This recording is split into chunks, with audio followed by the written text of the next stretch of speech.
જામનગરના ધારાસભ્ય અને પૂર્વ મંત્રી રાઘવજીભાઈ પટેલે પોતાના વિરુદ્ધ સોશિયલ મીડિયામાં એઆઈ દ્વારા વિડીયો બનાવનાર સામે ફરિયાદ નોંધાવી હતી।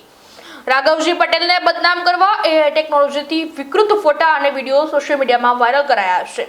એઆઈના માધ્યમથી વિડીયો બનાવીને પોતાને બદનામ કરનાર ફેસબુક અને ઇન્સ્ટાગ્રામ આઈડી ધારક બે લોકો સામે સાયબર ક્રાઇમ પોલીસ મથકમાં ફરિયાદ નોંધાવી હતી। આરોપ છે કે વિશાલ કણસાગરા નામના એક શખ્સે પોતાના સોશિયલ મીડિયા એકાઉન્ટ પરથી પૂર્વ મંત્રી રાઘવજીભાઈ પટેલની પ્રતિષ્ઠાને હાનિ પહોંચાડતી પોસ્ટ શેર કરી હતી। એઆઈ ટેકનોલોજીનો ઉપયોગ કરી રાઘવજીભાઈના ફોટાઓ સાથે છેડા કર્યા હતા અને તેને વિકૃત સ્વરૂપે રજૂ કર્યા હતા। આ માત્ર ફોટા પૂરતું મર્યાદિત ન હતું, પરંતુ આરોપીએ ઉશ્કેરણીજનક અને બદનક્ષી ભર્યા લખાણો સાથેના વિડીયો પણ વાયરલ કર્યા હતા।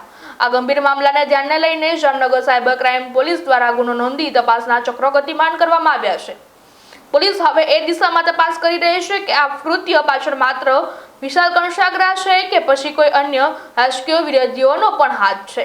મેં જિલ્લા પોલીસ વડાને એક અરજી આપી અને મારી વિરુદ્ધ સોશિયલ મીડિયામાં જે વિકૃત પ્રચાર કરવામાં આવે છે અને મારી કારકિર્દીને બદનામ કરવા માટેનું ષડયંત્ર ચાલી રહ્યું છે, તેના કાવતરાખોરોને શોધવા માટે અને એને યોગ્ય કાયદાકીય રીતે એની સામે પગલાં લેવા માટે મેં જિલ્લા પોલીસ વડાને એક અરજી આપી છે અને ફરિયાદ પણ નોંધાવી છે। સેના સામે નોંધવામાં આવી છે, કેવી માહિતી હતી ને શું એમાં ઉલ્લેખ કરવામાં આવ્યો છે કે શું સાયબર ક્રાઇમમાં ફરિયાદ થઈ છે? અત્યારે તો કોઈ વિશાલ કણસાગરા નામના શખ્સ દ્વારા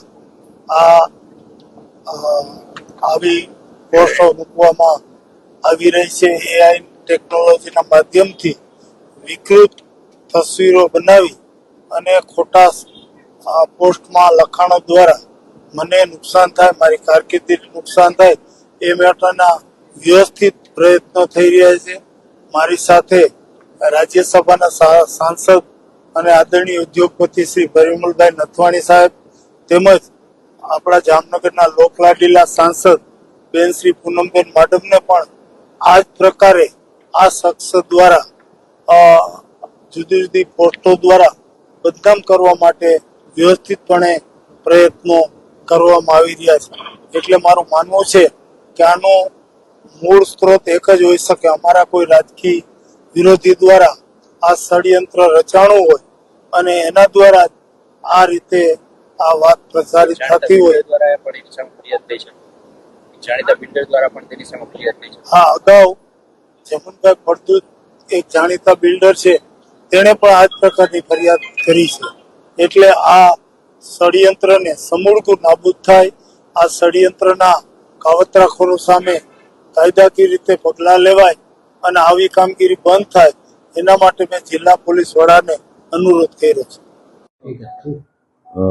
જામનગરના સાયબર ક્રાઇમ પોલીસ સ્ટેશનમાં દાખલ થયેલી ગઈકાલની ફરિયાદ મુજબ આ કામના જે ફરિયાદી છે રાઘવજીભાઈ હંસરાજભાઈ પટેલ, એમના દ્વારા ફરિયાદ આપવામાં આવેલી છે કે એમના ફોટોનો ઉપયોગ કરીને આર્ટિફિશિયલ ઇન્ટેલિજન્સની મદદથી સોશિયલ મીડિયાના પ્લેટફોર્મ્સ છે ફેસબુક અને ઇન્સ્ટાગ્રામ, એમાં પ્રોફાઇલ આઈડી જેનું નામ છે વિશાલ કણસાગરા, એ પ્રકારના પ્રોફાઇલ આઈડી ઉપરથી અલગ અલગ વિડીયોઝ અને ફોટોઝ આર્ટિફિશિયલ ઇન્ટેલિજન્સની મદદથી બનાવી અને એમનો ફેસનો ઉપયોગ કરીને બનાવવામાં આવેલા છે।